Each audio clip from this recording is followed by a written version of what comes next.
Welcome to Inspirational Leadership. My name is Kristen Harcourt, and I'm your host. I'm an executive coach and professional speaker, and I created this show because I'm super passionate about humanizing the workplace and transforming leaders.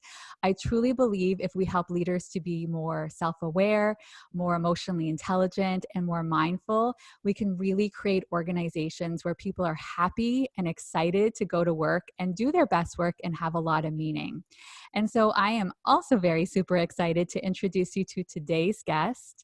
I'm going to be speaking with Laura Mazzullo, and Laura is the owner of Eastside Staffing, and she specializes in the placement of experienced HR people in talent professionals. Welcome to the show, Laura. Thank you, Kristen. I'm so excited to be here with you. Me too. And so, Laura, some of the stuff we're going to be talking about today is going to be around authenticity, vulnerability, some of the stuff that people call soft that we're going to talk about today, about the fact that it's not soft, it's actually human. And we're talking about what it looks like to humanize workplaces and bring in more humanity. So I think it's important to start off from a place of vulnerability. So, Laura, when you think about what's going on right now, there's a global pandemic. It's been probably around 6 or 7 months we've been experiencing this in North America. How has it impacted you? How are you feeling? How are you doing? Yeah, thank you for asking. And for anyone watching or listening, Kristen and I have had lots of these conversations behind closed doors. So we're so honored to do it now for all of you to hear, because we talk about our feelings with each other quite a bit. It has been challenging. You know, I'm a New Yorker, so I live in Manhattan, which is in normal world pre-corona, very just vibrant, bustling, and excited. And there's just people interactions all the time. And so for me, this has been a huge adjustment. I actually went back to my parents' home because they live in suburbia, and that's just been a really comforting shift for now. And I think for me, it's just been kind of learning how to be more laid back, learning how to be more relaxed, try not to control, try not to be so type A. It's very difficult when you're an overachiever. I learned the phrase overfunctioner in this crisis, which I love. Thanks, shout out to Susie on Twitter who taught me that. You know, when you want to overly do everything, right? Control, function, achieve, be ambitious. It's very difficult in a pandemic because you have to learn how to sort of let things unfold. We have no control over time. We have no control over the economy or really the flow of all of this. So it's just been a real good test for me around learning how to sort of like slow down and be comfortable with not having control. Yes, that's a big one. And again, Laura, you and I have talked about this in many conversations. And what are you noticing is the silver lining in slowing down? Yeah, I mean, I think there is like an opportunity to really be introspective and reflective, especially as a business owner. I think it's been a great time to reevaluate my values and really come back to my why. And so I've done really great things, like I've updated my website and I've launched a webinar series, and I've been doing more speaking and podcasts and trying to just be creative and innovative in a time that, like, if I was ordinarily as busy as I like, if this was a year ago, I'd be too busy with recruiting to even think about other things. Or, you know, they always say working on the business versus working in the business. I think these kinds of times let you really work on yourself, work on your business, work on your family, you know, all of those things. So I guess it is good to have a pause. Obviously, this is a little bit of a longer pause than we probably would have wanted. But yes, it's important to try and make the best of the time, the downtime. Yes. And I really appreciate your honesty, because I think with go, high achievers wanting to make things happen, it can be difficult to slow down, and recognizing that balance around, there's a part of you that recognizes that there's a gift in being able to slow down and learn more about yourself and what you want and who you are.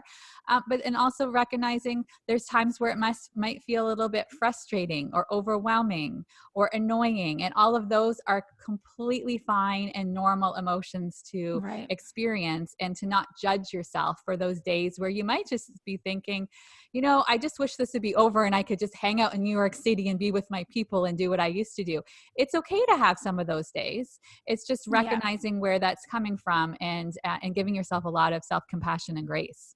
Yeah. And the other phrase I've come back to a lot is unlearning, right? We're Right. unlearning some of the habits that we had in the past. Not all of them were great. And it's good to say, okay, what did I used to do that of course I miss? And then what did I used to do that maybe I won't repeat again? And it's good to think about that. Yes. Yeah. I know for myself, since we're both staying vulnerable, that it was a little bit difficult in the beginning. There was some mom guilt because I was trying to balance so many things, and I love my work. I love what I do.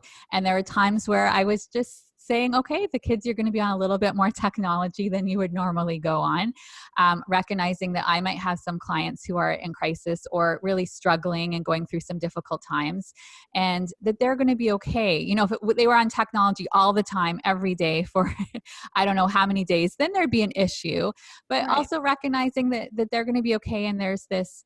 And I think even using the word balance can be difficult because balance almost feels like there's supposed to be this thing that's in this perfect balance, and it's not realistically going to be in a balance. But there's a rhythm, there's an integration, there's a grace that comes with that. And I think it's important that we are continuously checking in with ourselves and doing resets. And maybe that reset is happening on a daily basis, right? Asking ourselves, what do we need most today? In my Yeah. situation, what do my kids really need today?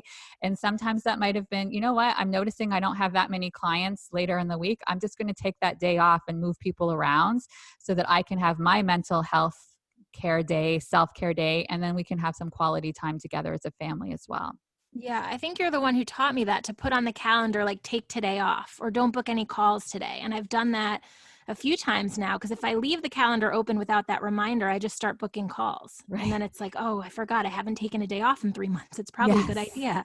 Yes. Yeah, and I think what you said is really hitting a chord about releasing guilt. And also, I've been thinking a lot about releasing ego, right? So the ego in you wants to be, or potentially wants to be, the perfect mother, right? Like wanting to do everything how, as especially those of us who lean towards perfectionism, wanting to just do everything really, really well. But actually the ego right now just needs to take the back seat. Like, we're doing the best we can, and it may not look like it normally does. It's good enough right now. It doesn't mean it's like the best we've ever done. Right. Yes. Yes. Yeah. I like that. Good enough. Yeah. So, Laura, tell me about what you're experiencing with organizations. You've been, has it been 10 years now since you started your business? 7. Yep. 7 years. Seven? Hmm. Wow, time flies. So, in that 7 years, you get to work with a lot of different HR professionals, working within organizations from a cultural perspective. What have you noticed in the last 6 or 7 months with your work speaking with organizations or speaking with HR leaders? What are some of the patterns you've noticed? Yeah, it's been a difficult period for HR leaders because they're really overworked right now, and they're trying, I mean, they're basically the ones leading us out of this crisis when it comes to future of work and remote work. And I mean, everything we're facing is coming down to people and culture, which is their expertise. So I'm not sure I've ever seen such a high risk of burnout as I'm seeing now for their community. And I think that it's going to be challenging for them, because this is sort of, and you and I have talked about this, HR pros historically aren't great at, and I say this knowing it's going to upset some of them by saying it, but I'm saying it anyway. They're not always great at advocating for themselves, and they're not always great for asking for the budget that they need, or for the headcount that they need, or for the additional coaching, training, et cetera, that they need. And so what ends up happening is they people please themselves to the point of burnout. And I'm seeing some of that happen right now. So I'm a little concerned about, what they're doing to stand up for themselves with executives so that their team doesn't risk total meltdowns. I've had a lot more tears in the last month than I would like from HR pros.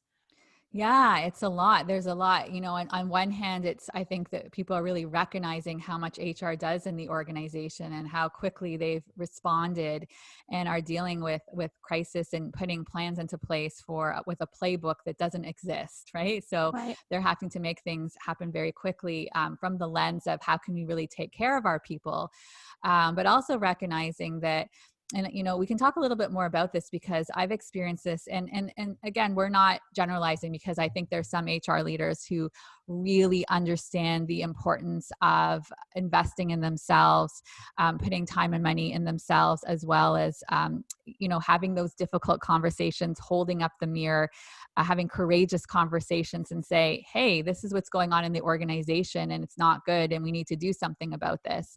But what I also have noticed is, and I'd love to hear your take on this, and I see this specifically from the leadership coaching, executive coaching perspective, is that HR sometimes feels like they're so quick to advocate and have resources available for their people, but there's this belief that it's not as important to have it for themselves.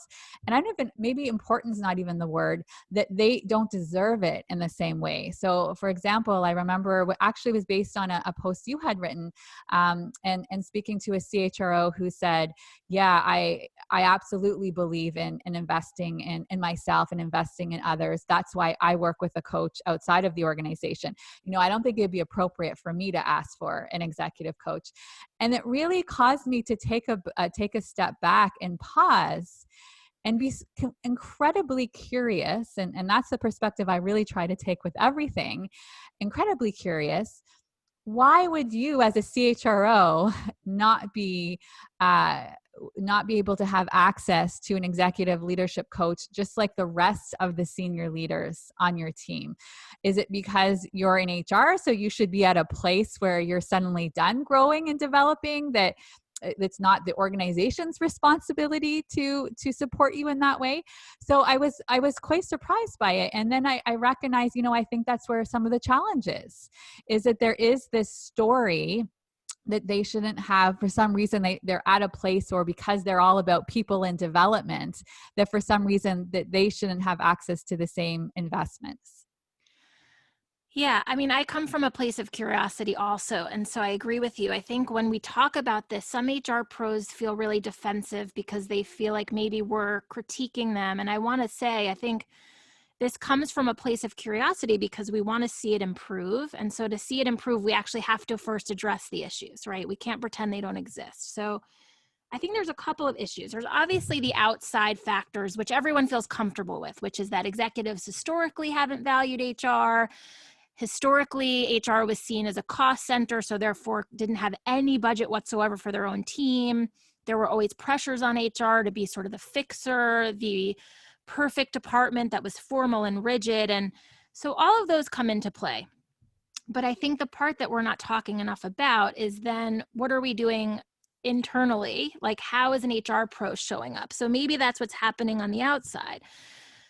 But it's almost like being bullied. Like, at what point do you stop the internalization of the bullying? So if that is happening on the outside, and it is, like, we address that, and we're all coaching executives on the other side to make sure that they value HR.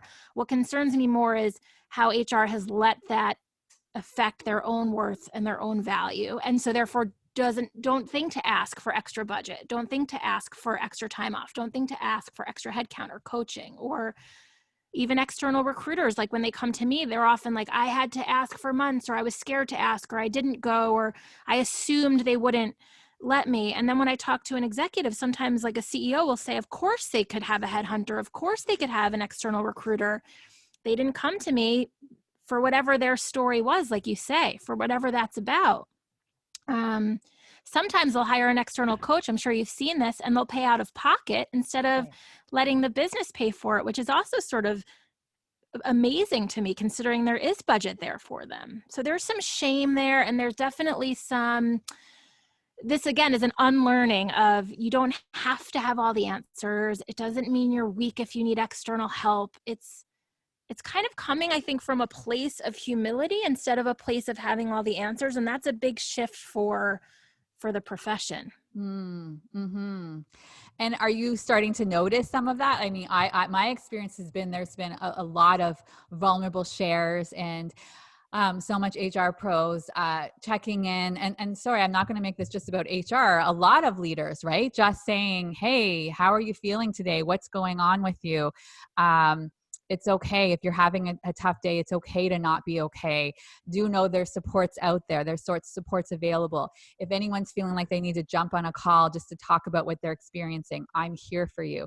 I've seen a lot of those kind of conversations taking place. Yeah. What have you seen from your experience, Laura? Yeah, I mean, that's a beautiful thing to come out of this crisis, is that I do think leaders and executives and, professionals at all levels are getting more comfortable bringing their humanity to the workplace and bringing their feelings and their emotions and their well-being. I think, as you know, and you and I have done so much work on this, when you are vulnerable for the first time ever at work, there's an awkwardness. So I think there's some of that getting ironed out for people who aren't used to these conversations.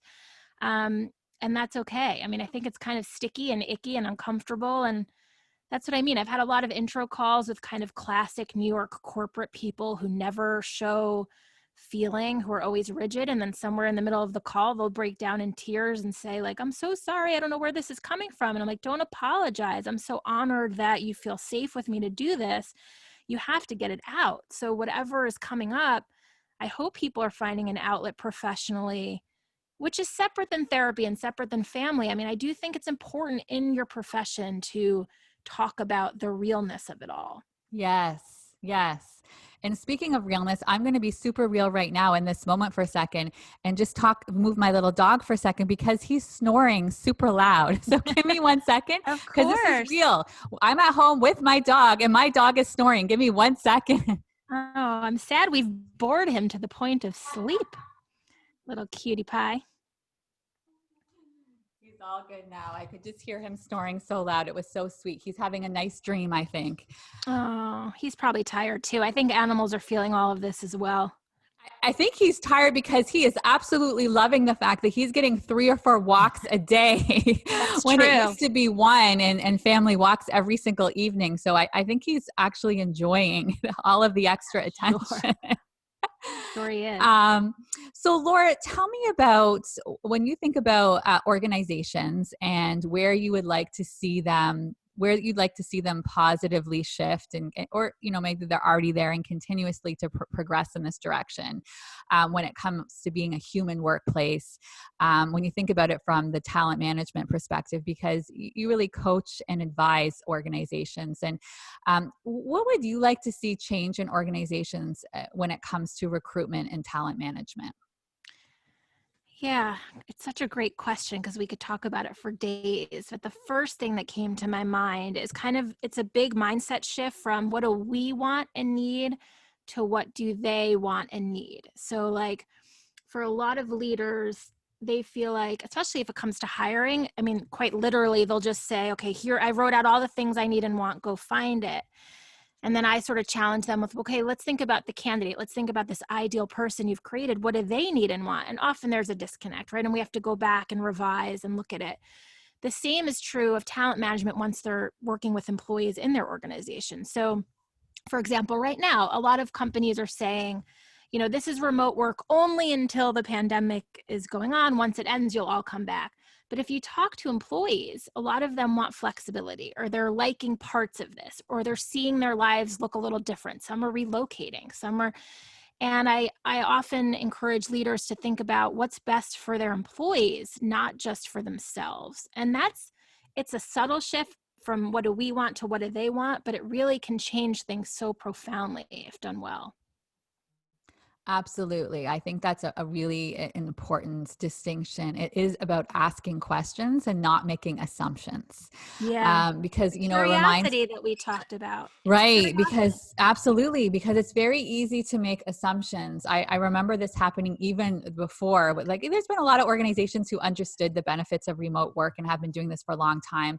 And I think it was actually IBM that was one of the organizations that went this route where they decided, you know what, people want remote work. We're going to sell off our real estate and have it so that everybody can work from home. Everyone's going to be happy.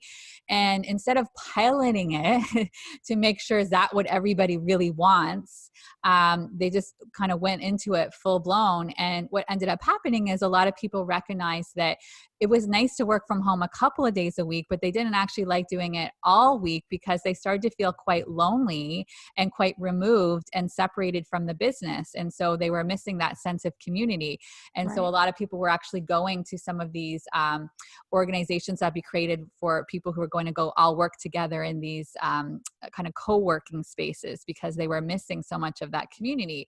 So I think it's important to really ask a lot of questions and to see Are your assumptions right? Maybe you think it's because of this. What I notice a lot in organizations is that there's too many band-aids going on instead of getting at the root cause. Yeah. Yeah. And I think I'd love to see more customization. So it's, the best hiring managers I know are the ones that are really flexible and willing to try new things out in the hiring journey, but they're even willing to say, oh, we met Kristen and we really like these 4 skills. It doesn't seem to quite align with this role, but can we make a role for her? Can we create a position? Can we figure it out? Can we find some budget? Can we make it work? Like, they're willing to customize something for the person they really want or the opportunity they see. And the same is true when they have employees. If the team is struggling and they're really looking at it and staying curious, can they customize a solution for that unique team? It doesn't all have to be company-wide, or I think that's the part maybe that companies struggle with, and I don't really know the why there, but it seems that customization is not as common as it could be. Mm-hmm. Yeah, that's something that I've spoken a lot about, is that even from a hiring perspective, that the hiring manager and HR can get very married to, this is what I'm looking for. It has to be someone who was in this particular field with these particular skills and this kind of experience. And they can really miss out on some incredibly diverse talents that might come from another industry, right? Maybe you're in tech and you're bringing somebody from hospitality, and they've learned so much about customer experience from what they were doing in hospitality that they can now bring to tech. And there's so many transferable skills. And Right. what I notice is there can be just this appetite that's quite risk adverse. Well, we just want to go with the safest bet. The people who we can check off, and this, maybe as I'm talking about this out loud right now, it's again one of these checkbox exercises. We've seen this with organizations. Oh, yes, we look at our values. Yes, yes. And then you actually would talk to somebody who works there. Oh, what are your values? I don't know. I'd have to go look on a piece of paper. Oh, like, would you say that these values, these behaviors are operating on a day-to-day basis? Yeah, no, not really. Not at all. So Right. it feels like it's the same thing, where it can be this checkbox exercise that it feels like it's safest and it's the best route for the organization, because you're getting somebody who has the exact same skills from another role in another company that's incredibly similar.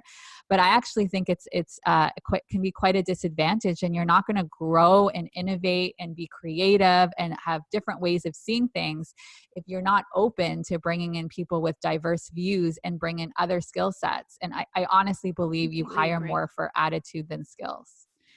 Completely agree. I mean, the best HR hiring managers I work with say things like, don't worry about industry, don't worry about years of experience. And we build out competencies. We build out exactly what we're looking for, and we go for that. But it's not about where they come from. It's about their values, their skills, their experience. And we make sure that it's really data focused and not just based on gut and emotion, because that brings us right back to having a very homogenous team with very like-minded people. And we all know companies like that. They literally just hire from a competitor. So they've taken those ideas to the next company. It's very boring. I mean, you're not getting a lot of innovation that way. Yeah, it's interesting. It's all kind of tying together for me, what you're saying. Like, this idea of being curious keeps you from being scared of taking risks. You want to be evolving. So you want to try new things. And I think if anything's coming out of the pandemic, companies should be questioning just about everything, how they hire, how they retain talent, and be willing to kind of scrap what they've done in the past and try something new. It doesn't, what you've always done really isn't working in 2020, so you might as well try something totally different. Absolutely. And I think where that brings me to right now, Laura, is thinking about recruitment. And I think sometimes recruiters can get a bad rap, just like HR can get a bad rap, other areas of the business can get a bad rap. And I think it's because people have had very different experiences with recruiters. And I'm always quick to say, in any field, you'll have ones who are amazing at it and some who aren't necessarily doing the best job in that role, right? You'll see that with teachers, you'll see that with accountants, with doctors. You have a whole variety of individuals individuals who go into that profession. But I'd love to hear your take when it comes to recruitment, because I'm already, as you've spoken today, I already am hearing so many differentiators around, I hear when you're showing up as a recruiter, you're really showing up as a partner and an advisor and who's really wanting to dig into things to find that person who's going to be the right culture fit. Why do you think recruiters sometimes get a bad rap? Yeah, and I appreciate that. I do work as a consultant, which means that I help a company learn how to hire better. It's not just about filling the job. I really want them to feel like at the end of the process, they probably won't need me again because they've learned how to do it better and they understand really what hiring is about. So I appreciate that feedback. I think it's hard. I mean, one of the things I work on is removing judgment in terms of good or bad, because I do think it's tricky, right? Then you hear things like, "Oh, Laura, you're one of the good ones." And it's sort of, it can be not, I hear it a lot and it's sort of almost offensive to the profession as a whole. And I try not to do it because even in HR, there are, there are all types of HR professionals and all different types of styles. And what I've learned is there's room for all different styles and all different approaches. And so a conservative, rigid HR leader who does everything the way they've done it for the last 10 years, there's a place for them. There's an organization that values that. I personally am probably not the right partner for someone like that. So I'm learning that it's also just a matter of what matches for me and what works for my style and what really feels aligned to my values. So there are recruiters out there who are very transactional, who believe in money over people, who just really want to make a fee and get on with their day, or even internally, who really are working on 30, 40 recs at a time. They want to fill it. Their bonus is impacted by the number of requisitions they fill. It's the thought of building connections or making intentional relationships is not on their radar. What I've worked on is not to judge that, but rather say, interesting, I observe that, I'm curious about that. That's really not the way I work. And I'm hopeful that HR leaders in a crisis like this are being intentional about the external partners that they choose. And so if they want to choose a transactional recruiter, they're absolutely allowed to do that. If they choose a more advisory partner like myself, where they really want that deeper service, that's their choice. It's hard for me because, of course, like with anything, you have your opinions and you have what you think is right. But I'm really learning, gosh, like some of those recruiters get a lot of business. So there must be a reason companies still choose them. So that's my long-winded answer on that one. No, I think it's important. If you're from your perspective, when an organization's looking for the right person to partner with, what are some of the things that they might look for? What are some of the questions they might ask? Yeah, so for a lot of them, it comes to cost. And I try to remind people that it's like cost and value are two different things, right? If you're going to look for a new car, yes, you might be looking to make sure that it's not the most expensive car, but you also have to make sure it's safe, that it runs well, right? I mean, it's any purchase, like you're saying, if you want to hire an accountant or an attorney or even a hairstylist. I mean, there are cheap options and there are expensive options. The key is to also understand what you're getting for that price. So that's the number one thing. I think a lot of times it's like, oh, we went with the cheapest firm and they were awful. Well, like sometimes there is a bit of you get what you pay for.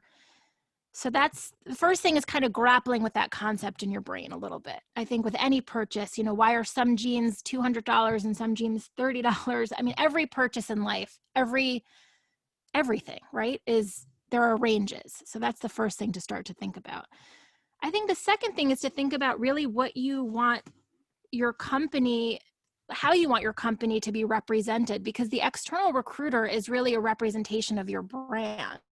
So you have to feel like the person aligns with your values, aligns with your style, that you're proud to have this person out in the marketplace as your representative. So when I'm talking to a candidate about a company, it's the first time they're hearing about that company or that role. I think that's a pretty profound responsibility that I have. So I hope companies are considering that when they're interviewing external recruiters. And also making sure that that person really understands what your business does, what your profession does. So I only do HR recruiting. So of course I wouldn't take on a job for an accountant search, but I hope that someone looking for an accountant would think about a firm who only does accounting searches, and maybe they're really specialized in that space and understand it well. So there's a lot to consider. I think it's just, cost versus value, really finding somebody who's a specialist in this space and who really aligns with your company brand and your company values, because they are the ambassador. Mm. And a Those are bad some candidate experience on the outside really impacts your employer brand on the inside. Yeah, I think you've spoken to some really good points. Like anything, I'm a big believer in hire slowly, fire fast, and so that you aren't rushing that process. But when you start to recognize, of course, having conversations, but when you start to notice someone who really wasn't the Right. right fit and you perhaps made a mistake, not to prolong that and to have courageous conversations and Yes. radical candor and clear as kind are some of my philosophies. Mine And too. so I appreciate those perspectives that you offer, because I think it's really, really valuable and helpful for an organization to recognize that they want to maybe take a couple of seconds and ask themselves those questions as well before they're going to work with an external vendor. Um, this show, Laura, is called Inspirational Leadership. And the reason I really landed on inspirational leadership is I truly believe leaders who are doing the work to show up as their best selves and doing the personal development and growth and all of that inward work, to me, that's what it means to be an inspirational leader. And so for you, Laura, when you think about, you have an opportunity to be talking to leaders a lot all day long. And the ones that you notice people really thrive when they're around those leaders and get excited and talk about them. What do you believe are some of the characteristics and behaviors that make up an inspirational leader? Yeah, I love this question.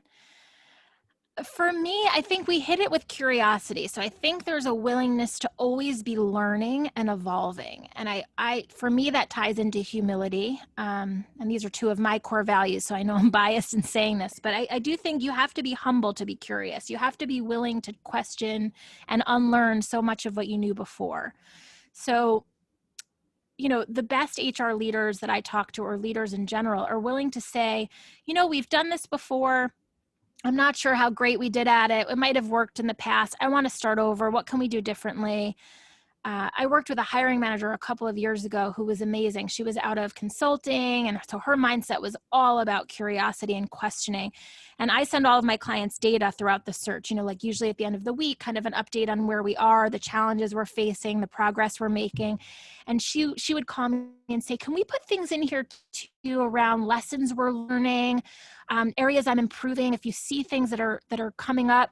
Like, she really wanted to make sure that I was giving her feedback on how the team was doing in terms of hiring and where they were improving and where they were still struggling. And it was so cool. It's so rare, right? I guess that's why it stuck out, is like, sometimes they just delete the data or they don't care. They just want the job filled.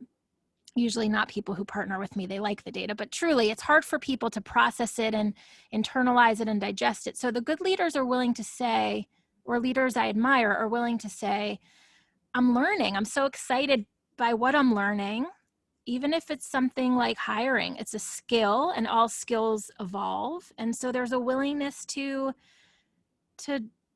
learn something. And I think especially when we talk about diversity and inclusion, and we're unlearning a lot to do that, you've got to stay curious around, oh gosh, maybe I did have a bias there before, or maybe I can work on that, or I didn't even realize that, and try to release the judgment, just get to a place of excitement around the new knowledge, the new information. Mm. It's a profound shift to say, yeah, I used to do that. I'm glad I'm trying something new, and not stay in the, oh, I can't believe I used to do that. I'm the worst. Right. It's like, it's Yes. exciting to be evolving. Yes, that's such a huge part of emotional intelligence, because part of that is our self-talk, right? So if Right. we're being super hard on ourselves, not being kind, I have seen that a lot with HR specifically, because I think a lot of people go into that field because they naturally have more compassion and empathy, and so they'll have so much kindness for others, but then the kindness for themselves is not necessarily there. I say to them when I hear some of the self-talk, would you talk to a friend the way you're speaking speaking to Right. yourself right now? And they say, absolutely not. And I said, yeah, I think you probably have no friends. Like, Yeah. so it's just being aware that they can have their self-regard is not necessarily where it can be at, Yeah. and to start speaking to themselves a lot more compassionately. And it can really create some powerful transformation when we shift that self-talk. And I Yeah. like what you said there around humility as well, because to me, humility is very counter to leading and operating through ego.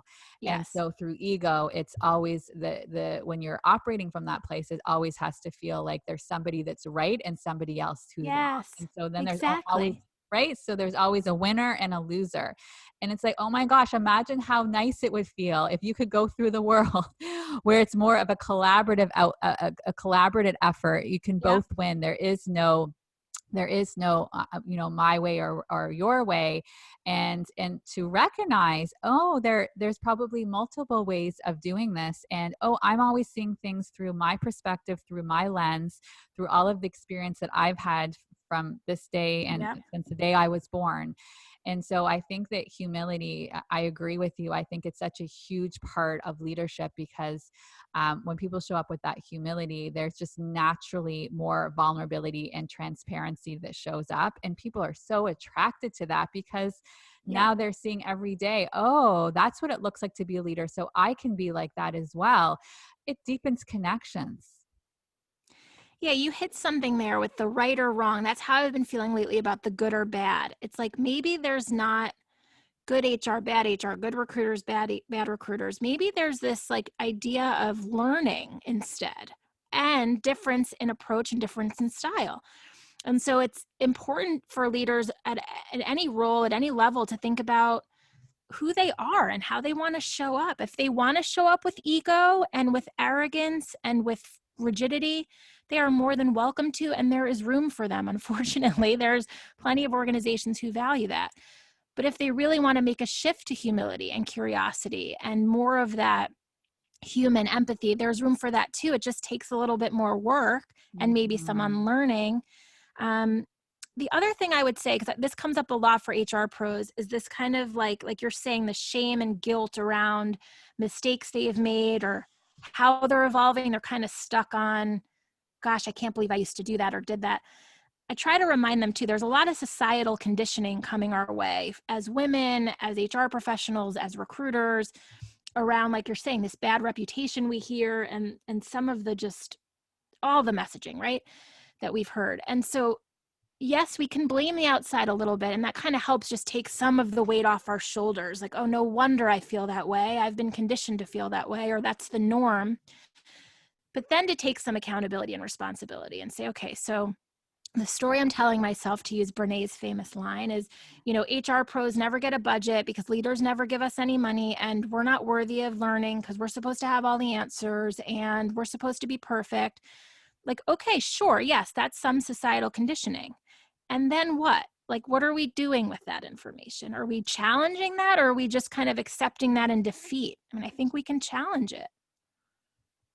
Huge, I think we huge, have to right? challenge it. Yeah. I mean, usually what's happening on a daily basis over and over again, and we have 50 to 60,000 thoughts a day, are just thoughts. And so many of the thoughts, if we don't Yeah. challenge them, they're not true, right? We're Right. operating as if the thoughts are true, but they're not. So it's constantly challenging, like, is that true? Where's that story coming from?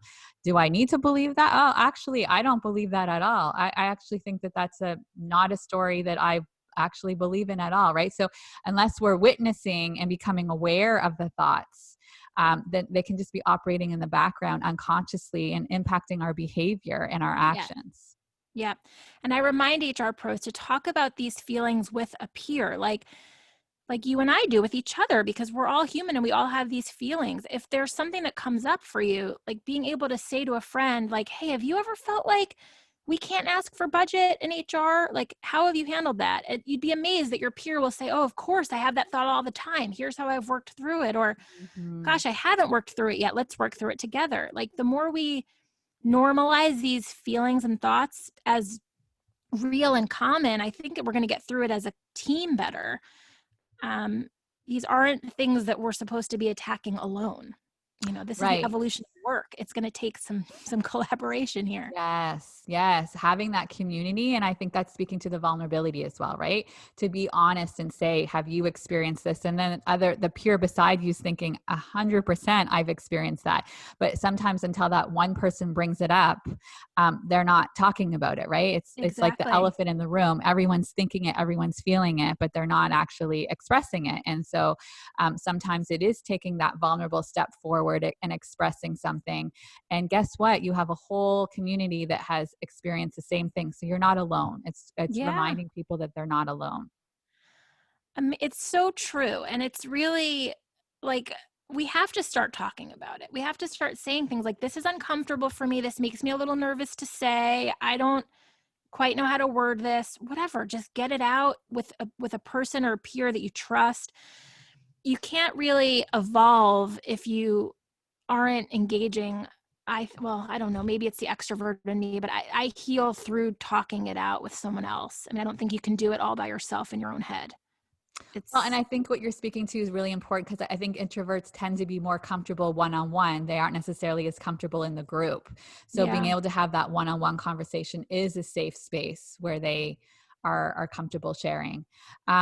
So Laura, before I get to your final thought, because I always like to give my guests an opportunity to leave our guests with a final thought, I would just like to hear from you because we're talking a lot about vulnerability and you're a leader. And as leaders, we're constantly growing.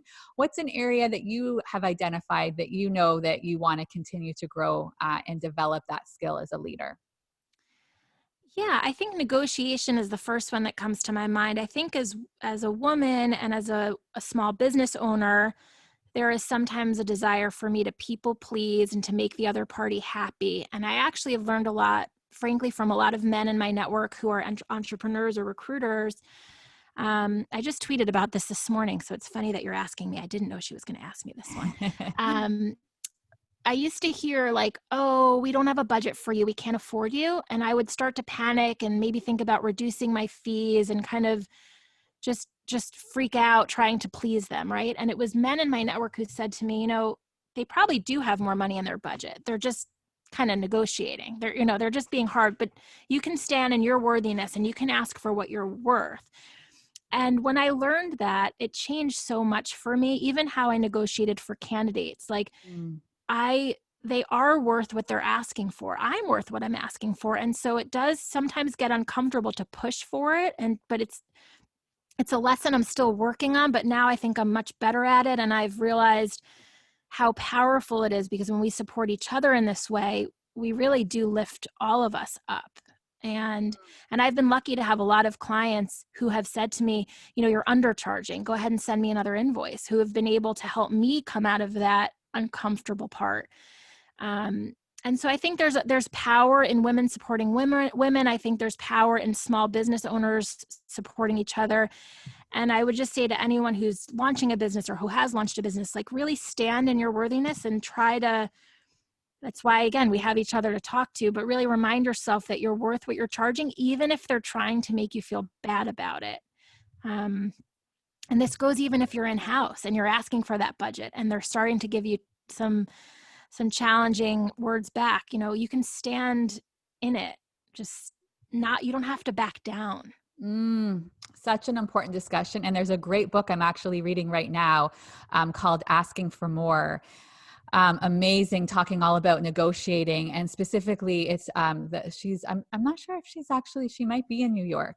I want to I'm read trying to it. remember which school she's a professor at as well, but she talked about when she was going to law school, what worked really well for her is she did mediation first and then law school, which helped her have a different lens in the way she sees negotiation. And she uses some beautiful analogies to like a kayak, and that you want to steer the negotiation and how to go about steering it and how you're very intentional ahead of time. Some really, really good insight in it. I'm only halfway through the book. I'll make sure to share it with you, Laura, and I will also share I know it in you the might have show to notes. mail it to me Yeah. when you're done. And I'll share it with everyone in the show notes. And so, Laura, final thought for you. What would you like to leave with our audience?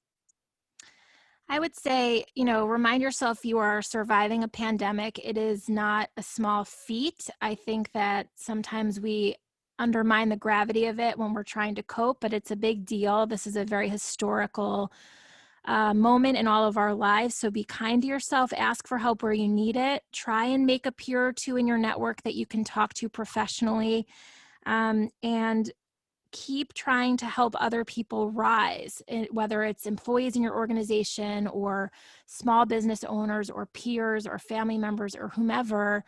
Let's try and lift each other. I think that's how we're going to all stay afloat through this. And we're going to be more inspired and more intentional when we really kind of keep pushing each other and advocating for each other.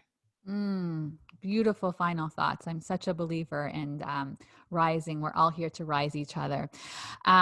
So as we finish off the show, I hope everyone has a wonderful day, whether this is morning or evening, wherever you're listening to this. And I would love if you enjoyed the podcast to go and do a rating or review. I'm on all podcast channels, iTunes, and you can also go to my website, KristenHarcourt.com. Laura, thank you so much for being here. Thank you for having me. And I'm so excited to keep talking with you and to our community. And everyone knows where to find us online. So don't be a stranger. Let's keep the conversations going. Yes, I will include all of Laura's details in the show notes, but do you want to just quickly let everyone know best place to find you, Laura? Yeah, I mean, I'm Laura Mazzullo on LinkedIn. It's easy to find me there. And then Twitter and Instagram, I'm at Eastside Staff. So you'll see me there. And don't be a stranger. I look forward to meeting all of you. And Kristen, you have a great rest of your week too. Thank you. Amazing. Bye, everyone. Bye.